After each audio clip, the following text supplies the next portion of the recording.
So for the 23rd day of class, we looked at consequentialism, and we tried to find your philosophy through hypothetical ethical situations that I think are a lot of fun to talk about.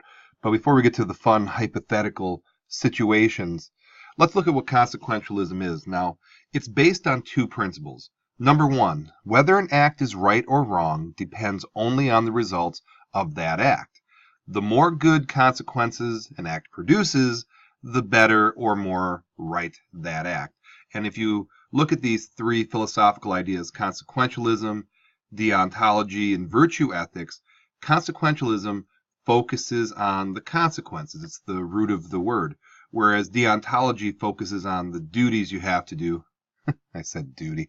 And virtue ethics, it's looking at character. And here's my little colloquialism or my little expression, the sausage analogy. Now, for those people who eat meat, if you look at these delicious sausage links, the consequence or end result is pretty good. Now, if you were to see the entire process, you might see it a little differently. But I look at consequentialism as this and not this, if you understand where I'm coming from. So let's start with one idea related to all of this, utilitarianism. Now, utilitarianism, which holds that an action is right if it leads to the most happiness for the greatest number of people. Happiness here is defined as the maximization of pleasure and the minimization of pain. So in this very simple diagram, tipping their hat to John Stuart Mill, it's better for two more than one. So the most people who receive happiness, it's the ethically correct thing to do. And some more sharp individuals in class likened it to democracy, because if you take a vote, the people who win the vote are going to be happy, and that takes precedent over those who didn't vote that way. Now, a second idea is hedonism and epicureanism. So hedonism, which is the philosophy that pleasure is the most important pursuit of mankind, and that individuals should strive to maximize their own total pleasure, net of any pain or suffering. Epicureanism is the more moderate approach, which still seeks to maximize happiness, but which defines happiness more as a state of tranquility than pleasure. So again, looking at the consequence. So if I am receiving a lot of pleasure as a consequence, that's a very hedonistic view. Now, Epicureanism, if I'm receiving tranquility and relaxation, a cup of hot cocoa after shoveling the driveway kind of things, that consequence is something I am seeking, and that is a more Epicurean way of looking at things. Egoism holds that an action is right if it maximizes good for the self. Thus, egoism may license actions which are good for an individual, even if detrimental to the general welfare. Essentially, I'm looking out for number one. So again, if I'm looking at it as a consequentialist, hey, the consequence of this decision is going to help me. It's going to help number one. I, me. And that's a philosophy of egoism. Now, asceticism in some ways is the opposite of egoism, in that it describes a life characterized by abstinence from egoistic pleasures to achieve a spiritual goal. And if you learned about Siddhartha, the Buddha, where for 6 years he was an ascetic before he sat beneath the Bodhi tree and reached enlightenment. Now, if your consequence is to suffer, is to deprive yourself for some deeper spiritual or philosophical, what have you, that's asceticism. Again, a consequence, a very different consequence than egoism, but a consequence nevertheless. Now, altruism. This prescribes that an individual take actions that have the best consequences for everyone except for himself. According to Comte's dictum, live for others. So individuals have a moral obligation to help, serve, or benefit others if necessary at the sacrifice of self-interest. So if you are an altruist, you're looking for the consequence where others are being helped. And you see this in healers and people who are trying to help others. And that's a form of consequentialism. Obviously, you're seeking things different than a hedonist or an Epicurean or these sorts of things. Now, rule consequentialism is a theory. Sometimes it's seen as an attempt to reconcile consequentialism and deontology, that moral behavior involves following certain rules, but those rules should be chosen based on the consequences that the selection of those rules have. Some theorists hold that a certain set of minimal rules are necessary to ensure appropriate actions, while some hold that the rules are not absolute and may be violated in strict adherence to the rule if it leads to a more undesirable consequence.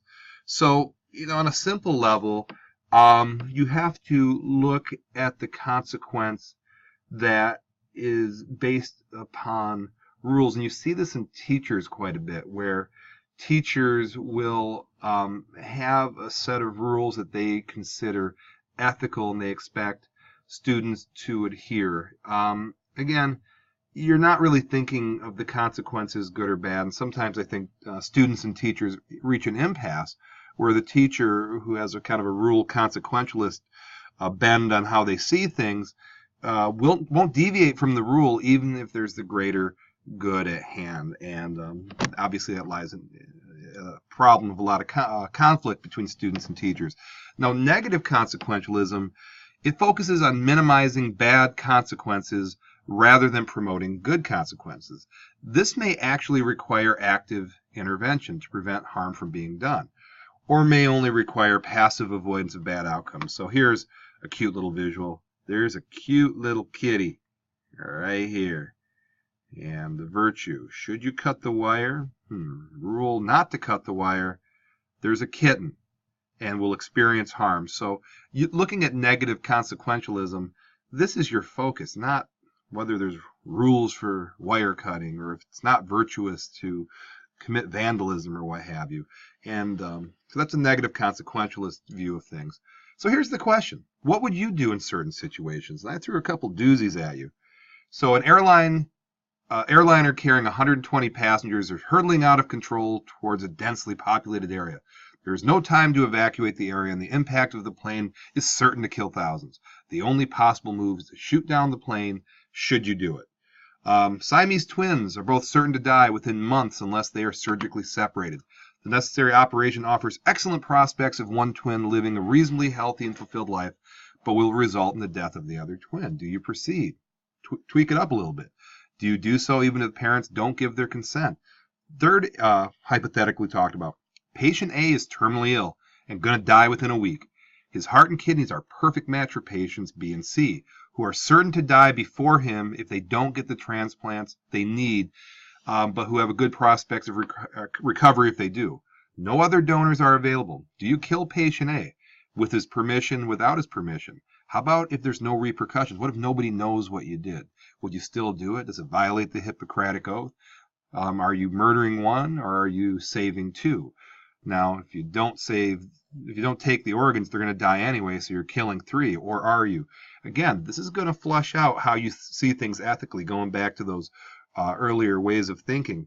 Now, the fourth scenario is a Gestapo officer rounds up 10 children and threatens to shoot them unless you reveal the whereabouts of a spy.